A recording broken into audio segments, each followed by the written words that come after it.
What's going on, guys? Welcome back. It's another week. You wouldn't believe it, but I finally got the turbo kit wrapped up pretty much 100% minus the downpipe on the Nova. Got that bumper bracket done up. I don't remember if I put a little bit of that in the last video or not. Did finally get the other wastegate on. We're pretty much down to just getting that downpipe made.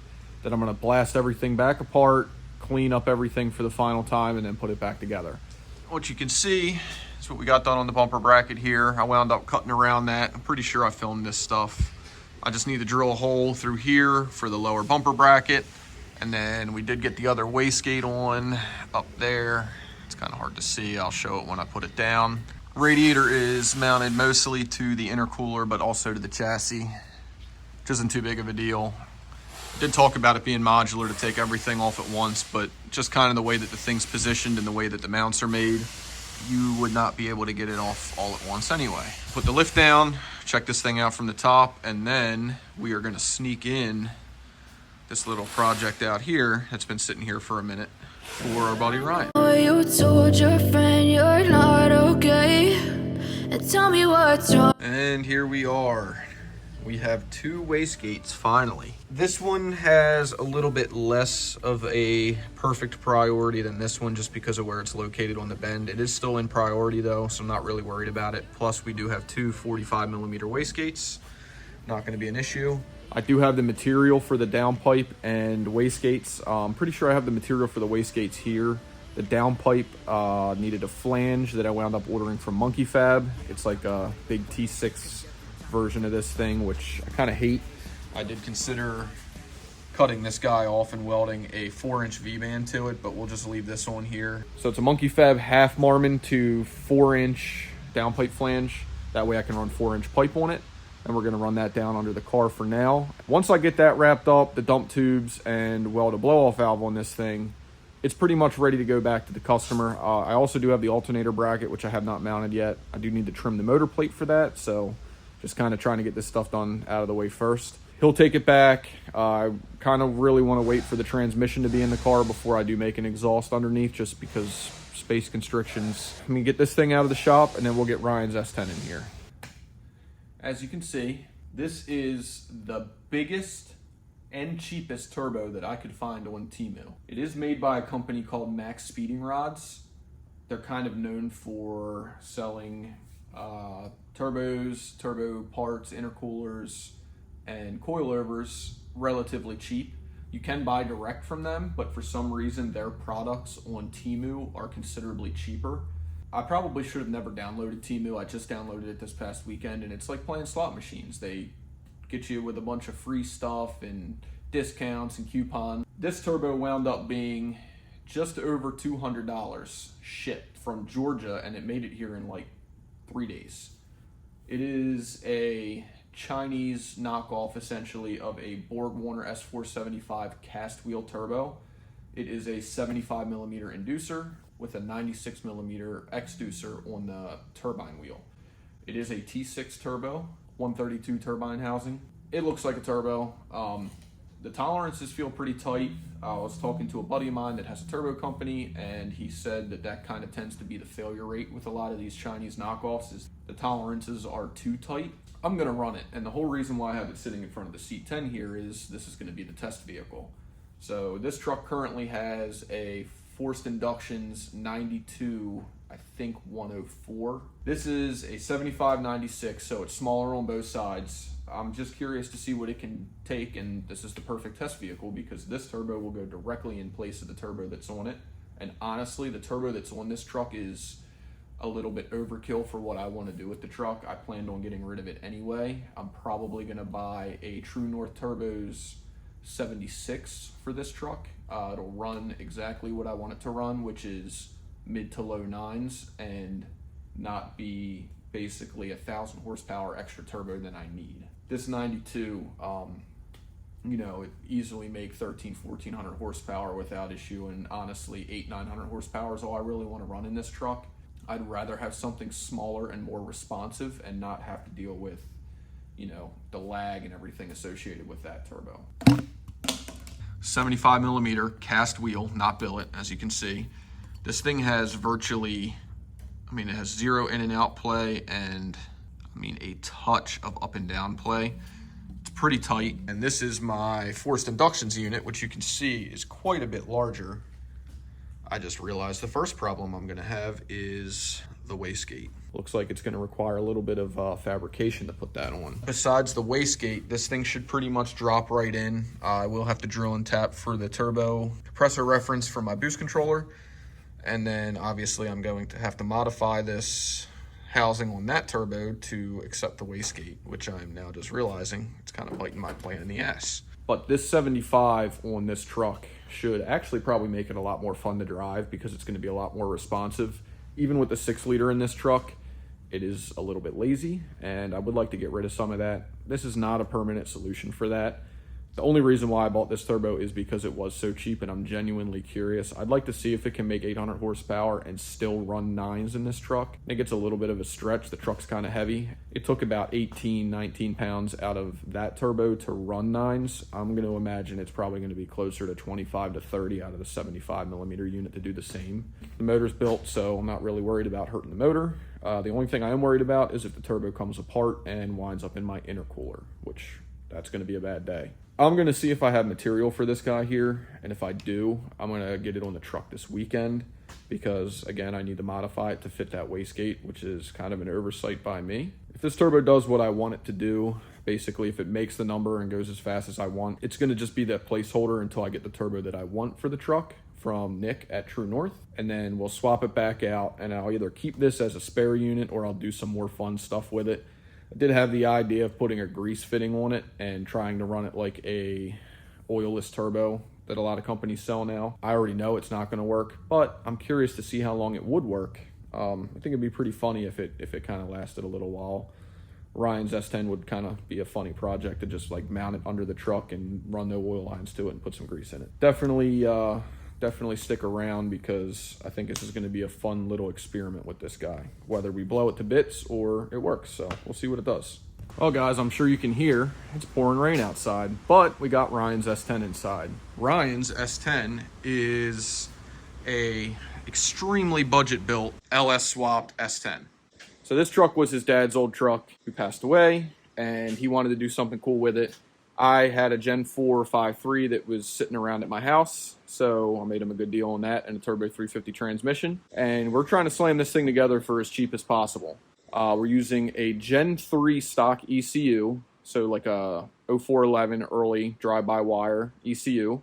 Being that it's a Gen 4 motor with a Gen 3 ECU, because the Gen 3 ECU doesn't pick up the crank signal pattern, we use a Lingenfelter. I think the part number is TRG002.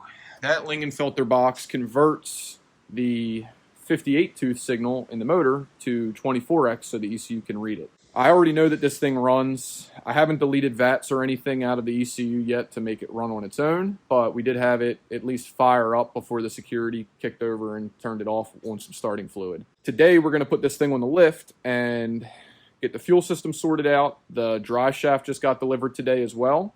There's a laundry list of things that need to be done, but my main goal is by this weekend I would like to have it pulling out of the shop under its own power.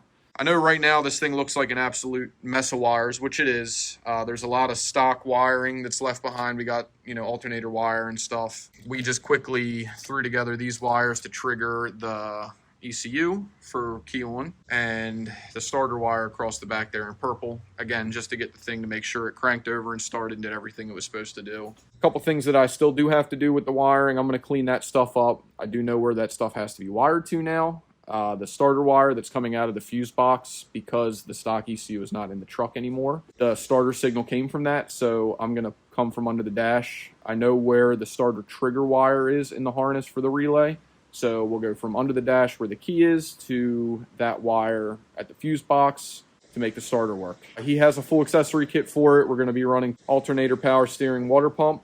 We're not going to do AC just yet. Even heat's going to be a little tricky in this truck. S10s are my favorite because there's literally no room for anything. So where the heater core outlets are on this truck is directly behind the intake. We have a Trailblazer SS style intake manifold on it, so it's tall.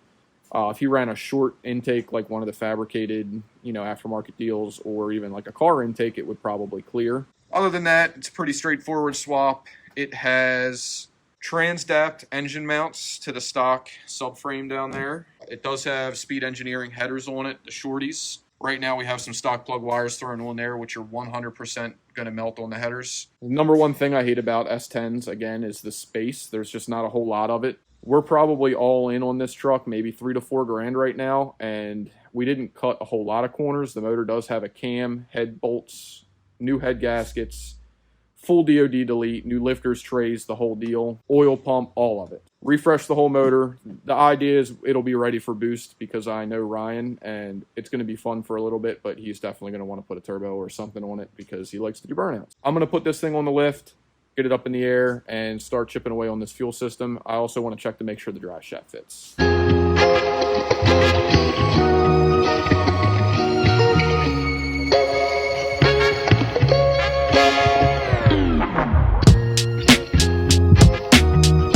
So you can see the drive shaft that I got made by the guys that used to be A1 drive shaft is now Middletown and Meade. Fits perfect.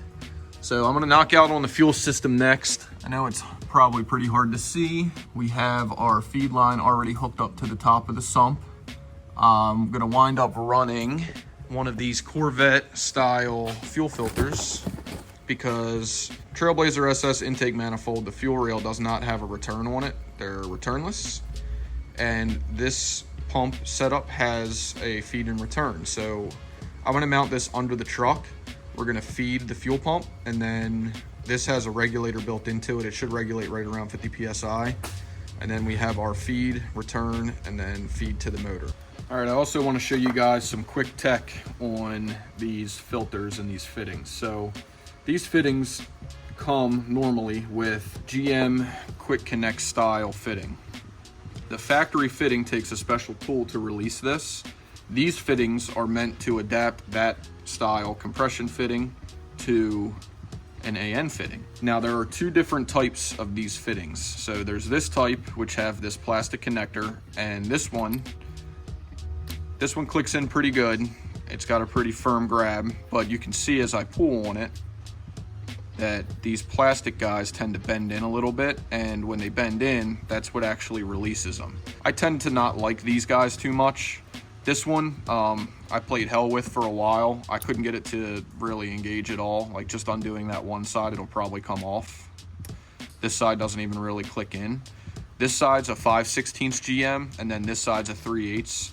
So instead of running these, I like to run this style fitting right here. Style fitting has a threaded type deal. So you'll slide this over the line, same way you would slide this one over. And then this little collet slides over this part of the line behind that locking tab. And you can tighten this down. And once this is tight, it's not just gonna basically rattle itself apart and come unhooked. And I have ran a couple of these in the past, but what really did it in for me was I was in Florida with a buddy down there in a Corvette, and one of these came undone in the middle of doing a wide open throttle pull, and it sprayed fuel everywhere under the hood. Fortunately, it did not catch on fire, but either way, if I can remove a failure point, like, you know, this cheap plastic clip basically, if I can remove this failure point, I'm going to every day of the week. These fittings are cheap. I think a pair of these fittings might have been $11. And I can tell you right now, $11 is a hell of a lot cheaper than building a whole nother car because it caught on fire and burnt to the ground. So I'm gonna pull this off, get these guys put on. This side's a little bit different. This is a male size. This is a male style, which uses the actual clips in there like the factory. So this guy's, you know, it's got nowhere to go. But these two I'm gonna replace. I got this one on, and as you can see, this locking collar is fully tight, and this fitting barely move. I mean, it doesn't even move a 1/16 of an inch now, but I don't care what you do now that this is tight, you can pull this as hard as you want, it's not coming off. This guy still has the plastic in it, and you know, it's still very loose. Don't ever run this style if you don't have to. If you're in an emergency situation, you got to get home, whatever, I get it. But if you're buying these, just don't buy this. They're junk. You're gonna start a fire. All right, guys, we got the fuel system laid out. Pretty straightforward. We got the Corvette regulator in place. Feed line here that goes into the lower fitting, the 3/8 sized, and then the return coming back out. back to the tank, and then our feed line to the front of the truck. We did have a problem. We did get the truck running. Something's up with the fuel pump. It is a cheap Amazon knockoff 450. I've used a couple in the past on some lower power projects without issue. This one will run for about 20 seconds and then it shuts off. I've confirmed that it's not the wiring and checked with a whole bunch of other stuff. Easy problem. We do have a brand new Aeromotive 340 that's going to go in it. I know I'm not going to have any issues with that. The feed line does come out, go back over the tank, and then it runs along the frame rail here with the stock line and then up the bell housing to the fuel rail. I wanted to keep it up and high because our header is going to come out here and come back, and then this side, you know, same deal. I want to do something crazy for exhaust on this truck, but we'll see how it goes. Got a whole bunch of parts. We're going to crack out a lot of work on this thing tomorrow. I really like to drive it out of the shop under its own power. Once we get the fuel pump in, we got a transcooler for it, all the lines and all that stuff, so we'll get that hooked up and filled up. I need to make a shifter bracket for it, and then it's basically going to be down to putting accessories and a radiator in this truck, and it's going to be ready to drive. So getting a lot of work done pretty quick.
Get it in the hole?